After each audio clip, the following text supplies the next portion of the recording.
بسم الله الرحمن الرحيم السلام عليكم ورحمة الله وبركاته လွန်ခဲ့သောနိုင်ပိုင်းကအီရန်အနေနဲ့ကာတာနိုင်ငံမှာရှိတဲ့အမေရိကန်အခြေစိုက်စစ်စခန်းဖြစ်တဲ့ Uday စခန်းကိုဒုံးကျည်6စင်းနဲ့တိုက်ခိုက်ခဲ့တယ်ဆိုပြီးတော့ထုတ်ပြန်ကြေညာလာပါတယ်။အီရန်ရဲ့တိုက်ခိုက်မှုပြီးတဲ့နောက်မှာကာတာအပါအဝင် UAE တခြားသောအာရပ်နိုင်ငံတွေကသူတို့ရဲ့လေပိုင်နက်တွေကိုပိတ်ပင်ကြောင်းကြေညာခဲ့ပါတယ်။ဒီထဲမှာဘာရိန်းနိုင်ငံလည်းပါဝင်ခဲ့ပါတယ်။ဒါပေမဲ့လည်းခေတ္တကြာပြီးတဲ့နောက်မှာလေပိုင်နက်တွေကိုပြန်လည်ဖွင့်လှစ်ခဲ့တယ်ဆိုပြီးတော့ကာတာကကြေညာပါတယ်။ဒီအီရန်ရဲ့တိုက်ခိုက်မှုတွေကိုကာတာရဲ့လေကြောင်းရန်ကာကွယ်ရေးစနစ်တွေကလည်းပြန်လည်ပစ်ချနိုင်ခဲ့တယ်ဆိုတဲ့အကြောင်းကိုကာတာနိုင်ငံကတရားဝင်ပြန်လည်ကြေညာခဲ့ပါတယ်။ဒီအမေရိကန်စစ်တပ်ရဲ့ဒီစစ်အခြေစိုက်စခန်းဒီ Uday စခန်းကိုတိုက်ခိုက်မှုပြီးတဲ့နောက်မှာအမေရိကန်သမ္မတထရန့်ရဲ့တိုက်ရိုက်တုံ့ပြန်မှုတွေဖြစ်လာပါတယ်။ထရန့်ကသူ့ရဲ့ပြောကြားချက်တွေမှာကာတာကိုကျေးဇူးတင်ကြောင်းနဲ့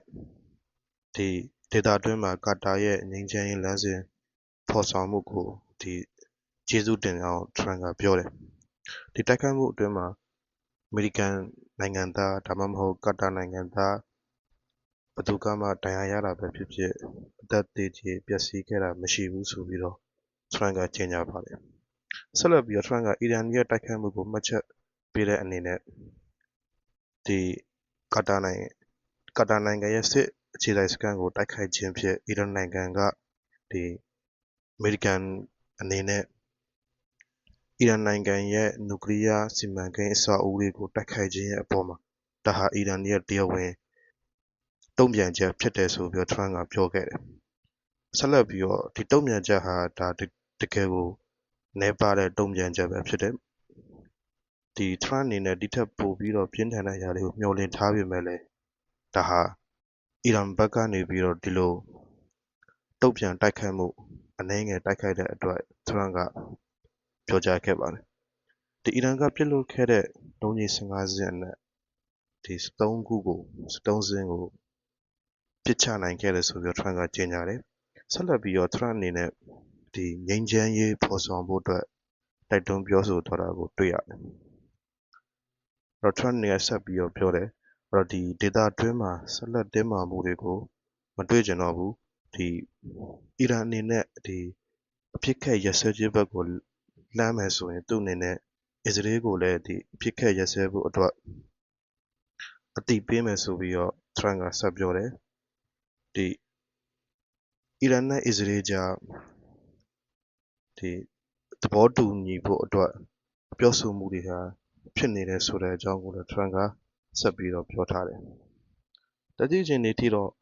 အီရန်ဘက်ကနေပြီးတော့တခြားသောတိုက်ခိုက်မှုတွေတုံ့ပြန်တိုက်ခိုက်မှုတွေတော့မပြုတ်သေးဘူး။အမေရိကန်အနေနဲ့လည်းဒီသမ္မတထရန့်ရဲ့ဒီထုတ်ပြန်ချက်တွေမှာတခြားသောဒီထုတ်ပြန်ချက်တွေတခြားသောတိုက်ခိုက်မှုတွေလက်ရှိအချိန်ထိတော့ရှိမလာသေးပါဘူး။ဆက်လက်ပြီးတော့အမေရိကန်သမ္မတထရန့်ကကြေညာချက်တစ်ခုထုတ်ပြန်ခဲ့ပါတယ်။အဲ့ဒါကတော့ဒီလာမယ့်24နာရီအပြီးမှာဒီအပြည့်ရက်စဲရေးဟာဖြစ်လိမ့်မယ်ဆိုပြီးတော့ထရန့်ကပြောခဲ့တယ်။အီရန်အနေနဲ့ပထမဆုံးအပြည့်ရက်စဲပြီးတဲ့နောက်မှာ12နာရီကြာပြီးတဲ့နောက်မှာဒီအစ္စရေးအနေနဲ့ထပ်ဆင့်သူဒီအပြည့်ရက်စဲမယ်ဆိုပြီးတော့ထရန့်ကကြေညာတယ်။လက်ရှိဖြစ်နေတဲ့ဒီစစ်ပွဲဟာ12ရက်ကြာပြီဖြစ်တဲ့အတွက်ကြောင့်ဒီစစ်ပွဲကြီးအဆုံးသတ်ဖို့အတွက်ထရန့်ကလိုလားကြောင်းကိုကြေညာခဲ့တယ်။အီရန်နဲ့အစ္စရေးကြား12ရက်ကြာတိုက်ခိုက်မှုတွေပြီးတဲ့နောက်ပိုင်းမှာတော့နှစ်ဖက်အပြည့်ရက်စဲမည်ဖြစ်ကြောင်းကိုအမေရိကန်သမ္မတထရန့်ကကြေညာလိုက်ပါတယ်။